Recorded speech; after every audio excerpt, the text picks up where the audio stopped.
I want to be clear in how I characterize this. This is mostly a protest. Go Biden! It is not, generally speaking, unruly. This is, again, an attempt by Donald Trump to distract from the real issues of this campaign. I'm going to punch him out, and I'm going to go to jail, and I'm going to be happy.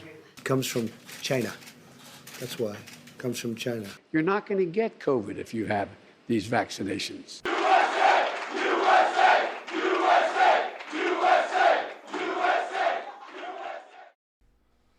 Well, we've made it to episode 5, and I haven't been kicked off YouTube yet, so I take that as an accomplishment.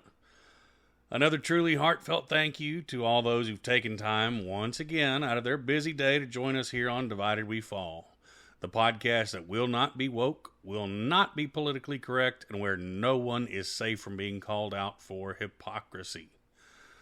Be forewarned, there will probably be adult language for adult ears only in this episode. So put the kiddos to bed or send them outside to play.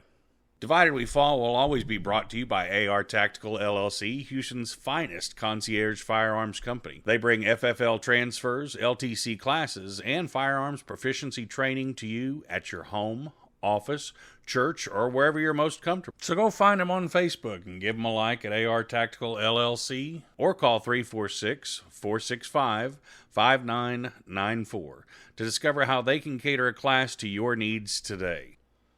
This is episode 5, The War in Israel. Before I get started, I got to throw a shout out to my hometown ballers, the Houston Astros, on making it to their 7th straight ALCS, beating the Twins on Wednesday this week. We want Houston!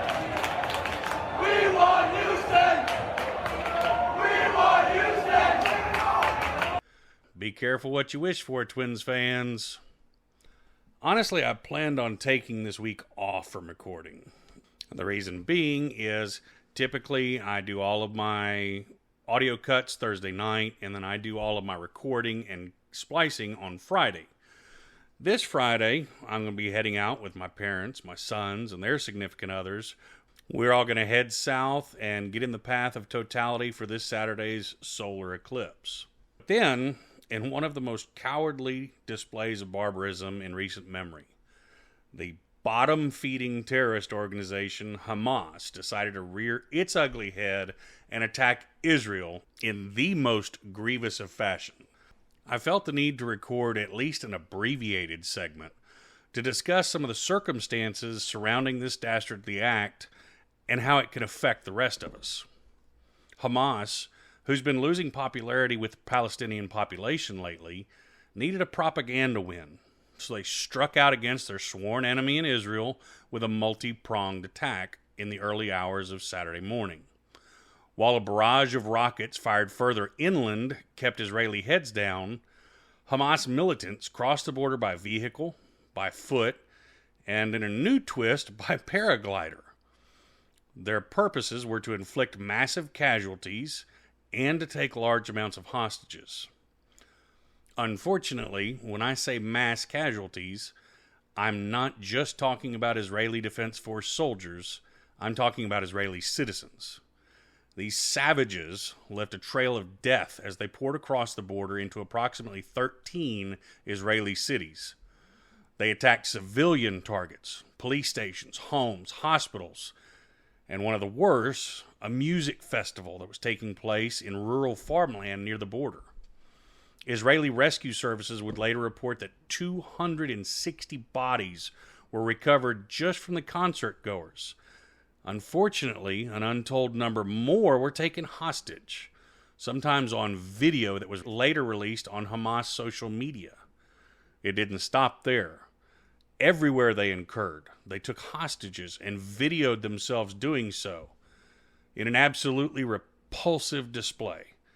They even stooped so low, and I can barely believe I'm about to say this, but they brutalized, beheaded, and left on display 30 babies in the town of Kfar Aza. I don't mean young children. I don't mean toddlers. I mean babies. How black and void does your soul have to be behead a baby? As most of you know, the beheadings weren't limited to those beautiful babies either. Soon after the assault began, in some cases while it was still happening, videos started hitting the internet of the hostages that were being executed as they were returned to Hamas-controlled territory.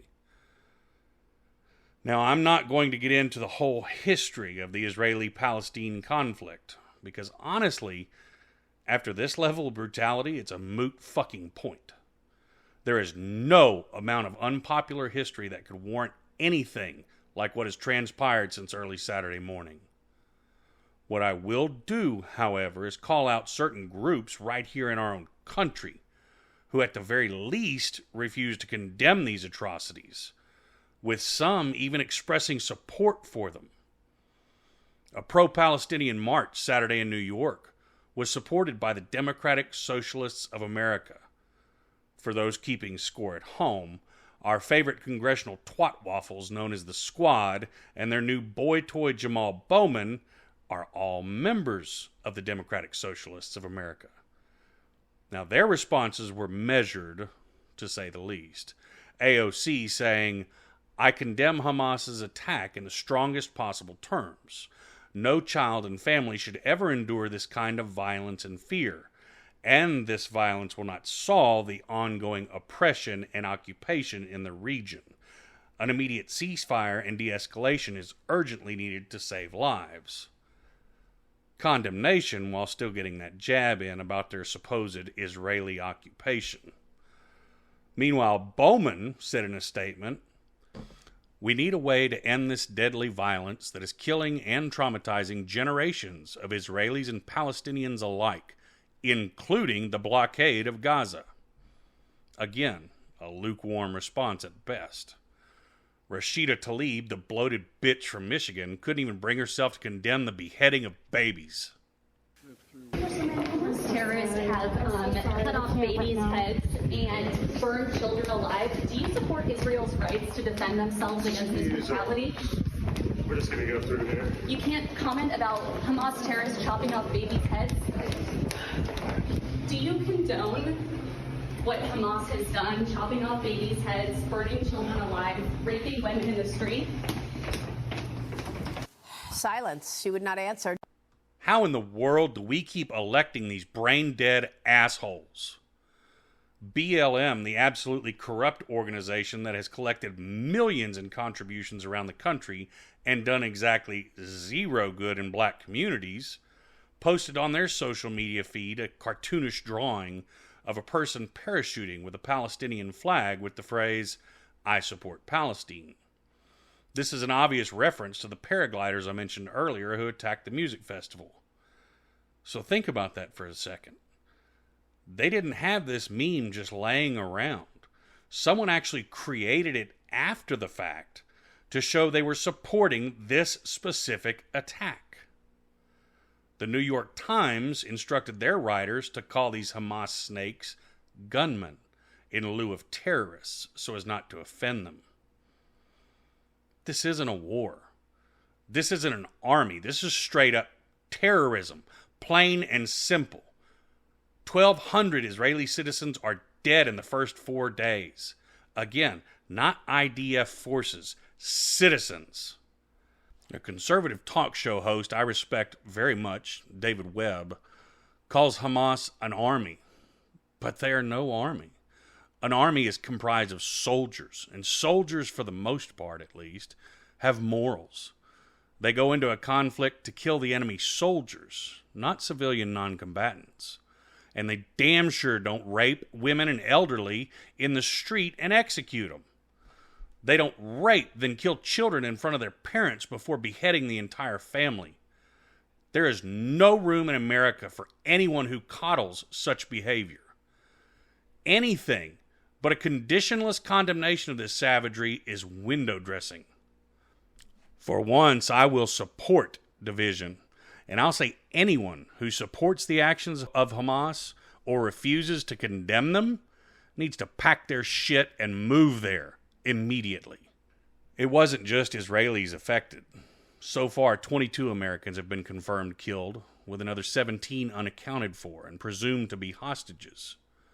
Americans American citizens. Now, what if I told you that they were most likely killed or taken hostage with American-provided weapons?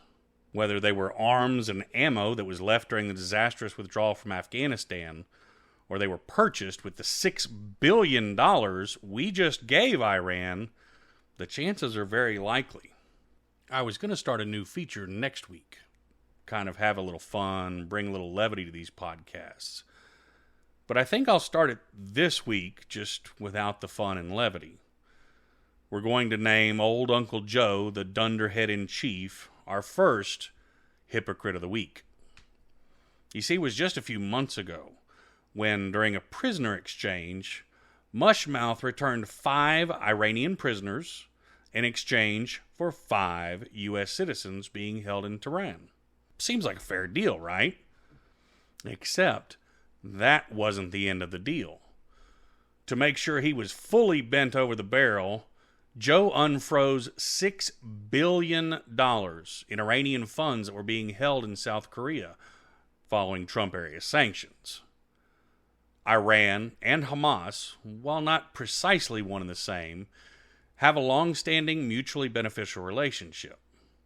Iran and the Iranian Republic Guard are even accused in helping the planning of this latest attack. So we gave Iran and Hamas their 5 militants. We gave them $6 billion, and they have access to billions more dollars worth of abandoned equipment in the black markets of Afghanistan, all approved and executed by Joe Biden. But old Joe sure tried to change his tune. In the address following the initial wave of attacks, he had this to say. You know, when I spoke with Prime Minister Netanyahu this morning, I told him the United States stands with the people of Israel in the face of these terrorist assaults. Israel has the right to defend itself and its people. Full stop. There's never justification for terrorist attacks. And my administration's support for Israel's security is rock solid and unwavering. I directed my national security team to engage with their Israeli counterparts, military to military, intelligence to intelligence, diplomat to diplomat, to make sure Israel has what it needs. And let there be no mistake, the United States stands with the state of Israel, just as we have from the moment the United States became the first nation to recognize Israel 11 minutes after its founding 75 years ago. Thank you very much. He has dispatched the Gerald R. Ford Carrier Strike Group to the Mediterranean as a show of force. Personally, I feel that because of the death of American citizens, and with American citizens currently being held hostage, a mere show of force, or as he says, sharing intelligence with Israeli officials, is pure freaking weakness. It's time to act. It's time to bring our Americans home. And I'd bet my next damn paycheck there's some Navy SEALs, some Recon Marines, some Army Rangers, or Delta Force operators who agree with me, and they're fucking dying to be let off the chain. But anyway, there you have it, folks. The hypocrite of the week. So what does this mean for the rest of the world? Many feel this is the beginning of World War III, saying that between this and the Ukrainian war, the world can't sit and watch anymore. They're saying we'll have to get involved. Others feel this is biblical prophecy coming to fruition. Micah 5 says, the people of Israel will stand up to their foes, and all their enemies will be wiped out. Mike Lovell of Warrior Poet Society, who I happen to listen to intently when he speaks, had this to say.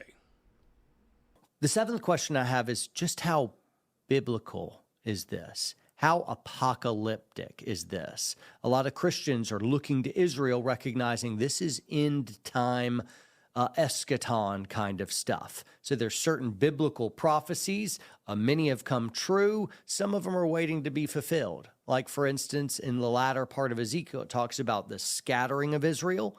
And that happened prior to World War II. And then after World War II, it came back together, and in 1948, Israel was established a nation. After 6 million Jews are tortured and murdered, somehow they come together as a nation again? It seems absolutely unthinkable. Like there's no way that can happen, yet Israel has come back together.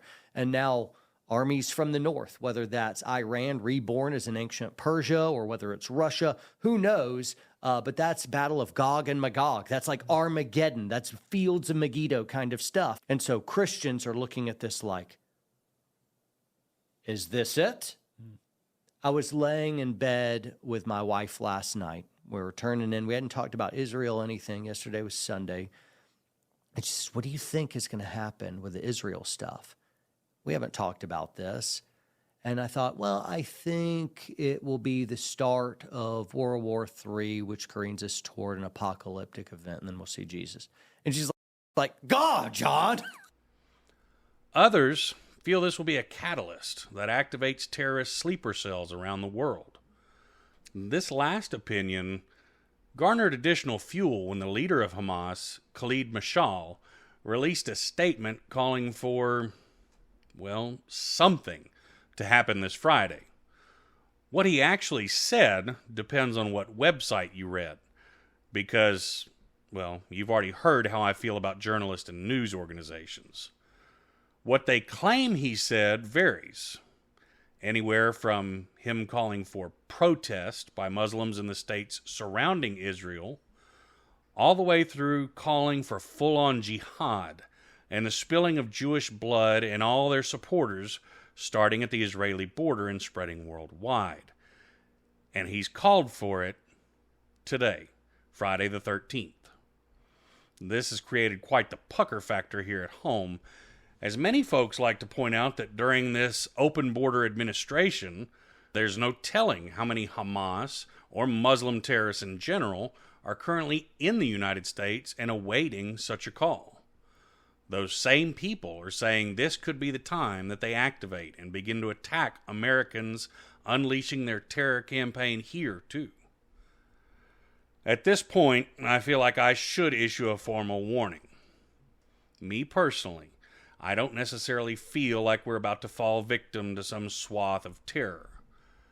They were able to get away with that crap in Israel, in part because Israeli citizens, for the most part, are unarmed. It's very difficult in Israel to privately own a firearm. This is a fact that changed within 12 hours of the attack, when Israeli Minister of National Security, Itamar Ben-Gvir, issued a statement in which he said he was immediately instructing the Firearms Licensing Division to loosen standards. He wanted citizens who wanted guns to be able to easily arm themselves. We don't need any such loosening of any standards here in the U.S. We have the Second Amendment. And as Japanese Emperor Yamamoto nailed it on the head when he said, you cannot invade the mainland United States. There would be a rifle behind every blade of grass. 434 million. That's how many firearms are in civilian possession nationwide in the United States. In my home state of Texas, 43% of households have multiple firearms. And let me be clear, if you or your terrorist buddies want to try and pull any of your shit here in Texas, you better pack a lunch. You're going to be in for one hell of a fight with just the citizens. If you try and insert your troops using paragliders, you better believe me and my buddies are going to turn that shit into a video game. We're going to have a scoreboard up on our chat app keeping track of who blew the most of you goat fuckers out of the sky. But I digress. During this time of uncertainty, I encourage each of you to be vigilant and observant in your everyday lives. Go back to the post-9/11 mentality of see something, say something. If something looks off, don't be afraid to alert authorities. They're on high alert right now too. Also, I encourage all of you to exercise your God-given and Second Amendment protected right to arm yourself to protect you and your family. But don't just stop at purchasing a firearm. Practice with it. Become proficient with it. Call our sponsor, AR Tactical. Get hooked up with some LTC classes or basics of carrying concealed classes for you and your buddies. Don't be afraid to have some extra food and water on hand, just in case. But most of all, look for ways to be united. From Connecticut to Compton, we're all Americans. We can all achieve that 9/12 unity again. Talk to your neighbors about current events. Talk to them about how you can come together to help each other should something happen. Be prepared, not scared. Prepared and united, we can defeat any terrorist attack they try and throw at us. Armed and united, we can repel any force trying these savage attacks on U.S. soil. But don't let anyone who does not in the strongest language possible and without condition condemn this attack, don't let anyone like that divide us. Don't let them do it. Because just as I sign off every episode, and just like the title says, divided we fall. Thank you for listening to this abbreviated Divided We Fall. Don't forget to subscribe to the channel, like the video, and share with all your friends. As always, the clips used in this episode can be found in the video description. Be sure to get outside on Saturday. Go check out the eclipse. See you next time.